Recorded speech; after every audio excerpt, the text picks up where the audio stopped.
Just trying to see if the audio good. This shit on the.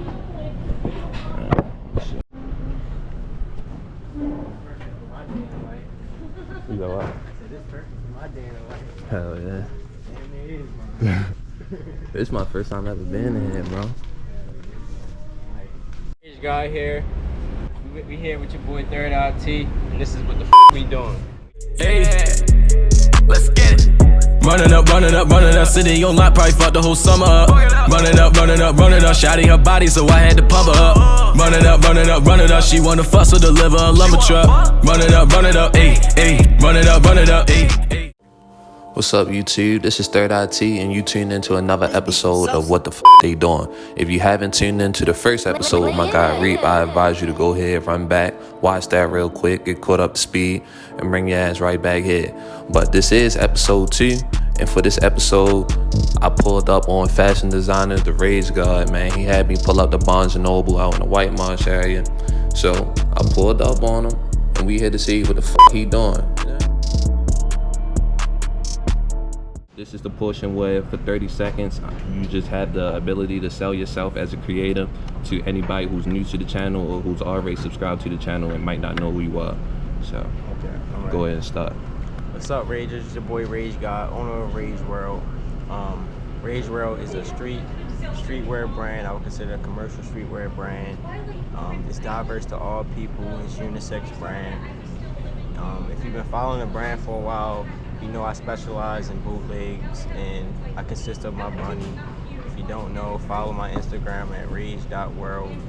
The O is a 0. Same with my personal is rage.god. The O is a 0. 30 seconds flat. Yes, sir. Alright, so for this part of the interview, I'm basically just going to ask you a couple questions. The first question I want to ask is, why Barnes & Noble? Like, what's so significant about you pulling out the Barnes & Noble? Okay, so this area that we in right now, I kind of grew up in this area, and I always was like, I love quiet. I sleep in the dark. I do everything in the dark. So I like Barnes & Noble. That's the fact that people come here for a reason. They either come here to read or get their work done. Right. Nobody's here much to socialize enough. In the area itself, it's just a nice area. So I usually, because I also do brand setups for upcoming brands. So if you have a brand you need help with a Shopify setup or something, I would help you with that. And I always tell them to meet me here. Okay. So at the time, I just feel more comfortable meeting people at this specific location. What brands have you worked with so far already? So it's a brand, Haunted Hills just started. Look out for that brand. There's a couple brands I started during COVID that they not really pushing any brands no more, so I don't want to speak on them because they not out here. But it's also some people I'm helping in the future. I'm just waiting for them to hit me when they ready. So off the top of the head, I can't name all the brands, but Haunted Hills was the last brand I did, and be on the lookout because my boy's coming. Okay. So for those who don't know what it means to be a rager, how would you describe that in your terms? Okay, so I like this question because a lot of people think a rager is how you dress or how you carry yourself. No, I consider a rager somebody that's original. You don't have to look like me, you don't have to act like me, dress like me. You're just original and true to yourself. And I feel like I be knowing when you're true to yourself based on what you do for yourself. You know what I'm saying? Rager is self-love, self-care. A rager is somebody that, just original. So you don't have to dress like me, you don't have to look like me, you don't have to do the things I like to be a rager. It's all about originality. Okay. So what's the history behind the brand, like the breakdown from your starting point to your current point in this career? Okay, so when I graduated high school 2016, I tried community college, of course. My mother just needed to do something. I ain't had nothing in my head. My first year, I went for HVAC, which is heat and air, but I was able to go financial aid. So with financial aid, you go to school for free, but as soon as you start to fail, they put you on probation. Okay. So I started failing, not being motivated, you feel me? Right. They put me on academic probation to where I had to pay for my classes. I really lost motivation. I ain't really had money to be paying for school. I didn't even want to go. So I made a decision to drop out. At the time, nobody ain't liked my decision. But I knew in my head what I wanted to do. So I started working full time, started my brand, and I just been learning as I go. It's going on 4 years. I'm still learning as we go, but I'm way further than when I started. What is a natural day like for a fashion designer? So I can't answer this for everybody, but I would say a natural day for me is here. Barnes and Nobles. I bring my computer. I don't really read much, but I do my own stuff, you know. So a regular day for me is waking up. I probably make a couple mock-ups, talk to my vendor every day. Even when I'm not ordering, I talk to my vendor. I don't treat her just on the business side. I more so have a relationship with her because it's been over the years. I'll talk to my vendor, hear her ideas out, pitch new ideas, make me mock-ups. As far as orders, I always look at my emails, make sure I have any concerns or emails from customers. I check. If I shipped your order the night before, I would check it, make sure it's en route, stuff like that. So the normal day for me is literally making sure my customers are good more so than me. Okay. So what's the best part of the creative process as a designer and why? So the best part for me personally, because I can honestly say I never follow trends, the best part is that people shop my clothes for what I actually like, even down to the colorway. I don't make what's trending or what's out right now for y'all to buy. I make stuff that I really like, and the best thing about it is people buy it because they like my vision, not just because it's a trending thing right now. Right. If you just dropped some summer wear, as you can see with the hats right here, and a couple more clothes that I'm gonna put in the video. So like, how long was that process with making the clothes and the bag right there? Yeah, it's pretty tough. Bootleg. So like, what was it like making that collection and stuff like that? Okay, so I've primarily been running with bootlegs lately. So the bunny, his name is Rex. He's like the mascot of the brand. You know how every team has a mascot? Yeah. There's never no meaning to the mascot. So the bunny is really no meaning. It's just something I chose to be the mascot for the brand. I love to do bootlegs. The reason why I like to do bootlegs because growing up, people used to feel like bootlegs was a bad thing. You got on fake. You know, I'm making it bootleg is hard. So I go for stuff that I know you're gonna see with the visual eye, put it in my own way. So I kind of go for stuff I see in my normal life and just bootleg it. That's kind of what I've been going with now, and I think that's what I'm gonna run with the commercial side of the brand. How important, in your opinion, is the networking and collaboration with other artists and businesses? Out of 10, I would say like 6, 7. Honestly, because a lot of people are not genuine. A lot of people just do it for money. A lot of people feel like you know it all, so they want to meet up with you so they can get the sauce off you and don't teach you nothing.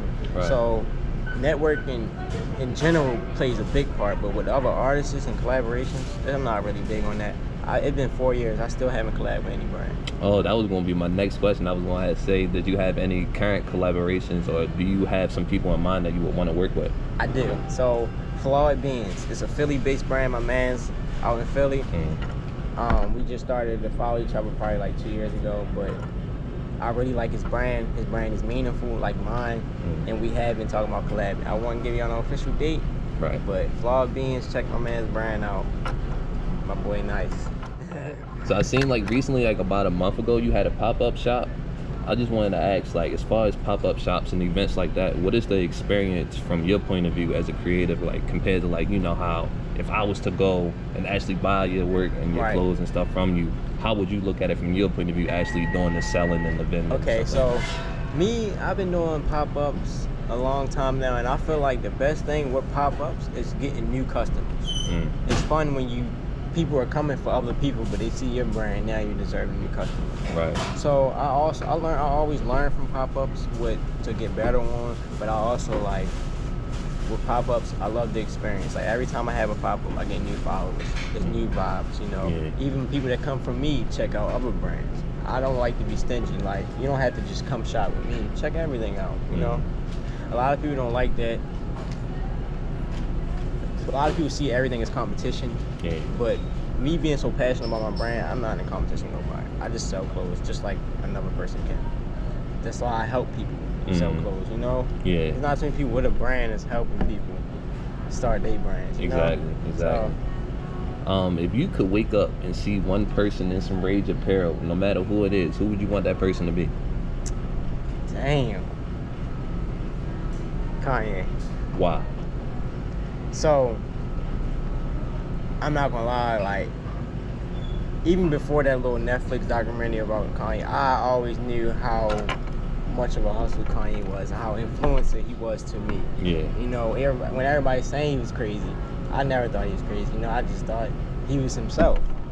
He broke the barrier to really be yourself. So Kanye, he just influenced me in so many ways. Like, I don't know, I would just love to see him in a rage piece. Like, rappers, they not really in my category. Right. I need somebody that actually can put that on and influence me, not just because you got a name.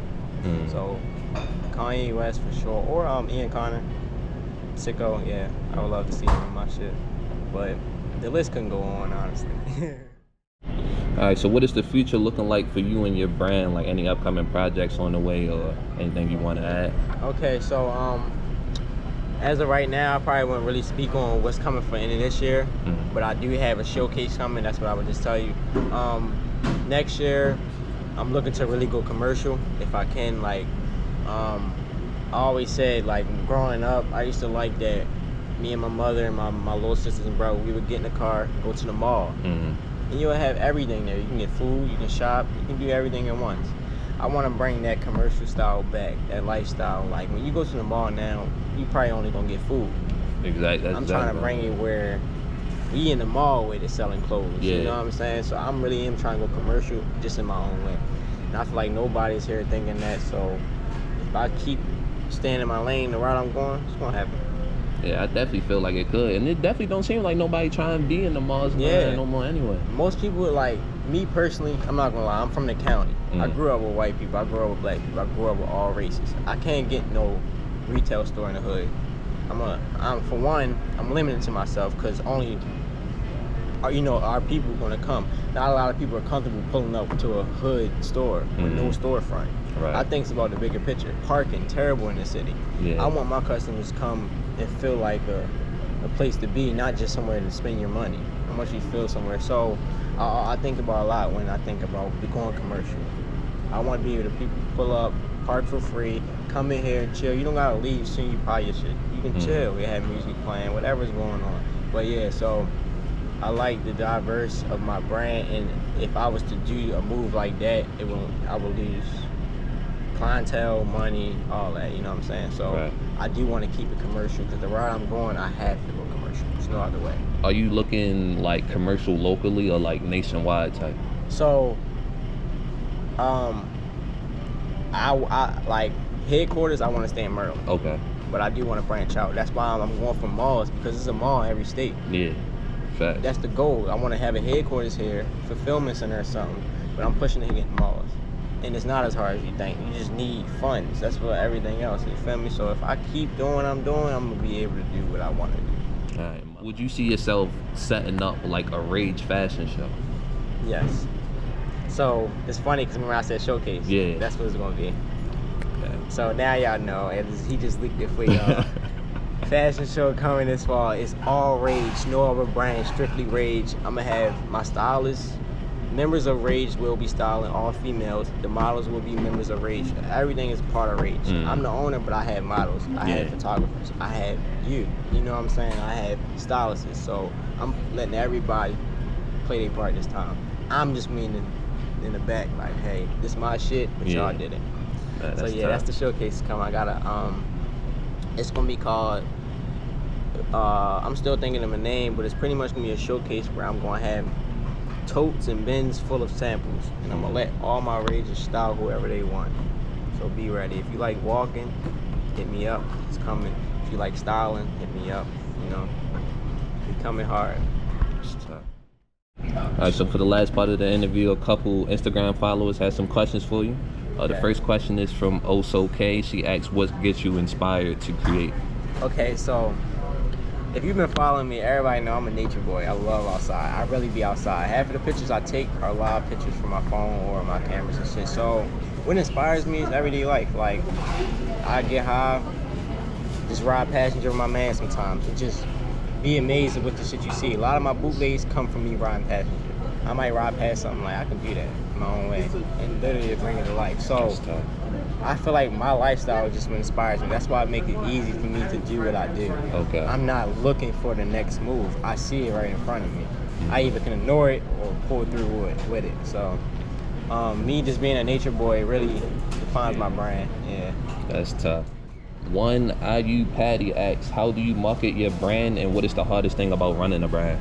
Okay, so the hardest thing about running the brand is keeping everybody happy and handling stuff you can't control. What I mean by that is like lost packages, stolen packages. Honestly, all we can do is take it to the post office. But once the post office messes your order up, it's still blamed on you by a customer. They don't care what you're saying. Right. If they don't got their order, they mad. So handling problems you can't really handle is kind of hard. But it's like, as far as marketing, I feel like I market a lot through social media. Social media kind of changes the way I market. It's easier for me to promote and stuff, but I promote on a frequently basis. So it's consistently. It's not just for a week and then stop. I keep it running. So I might have a bad week. I might have a good week. But marketing is, I'm still learning how to market the right way, honestly, yeah. So what would be like considered a bad week on marketing, and what would be considered a good week? So if I'm dropping, a bad week would be anywhere between 10 to 20 orders totally. That's still good, don't get me wrong, I'm somewhere, but that's not what I'm used to, so that'd be considered a bad week.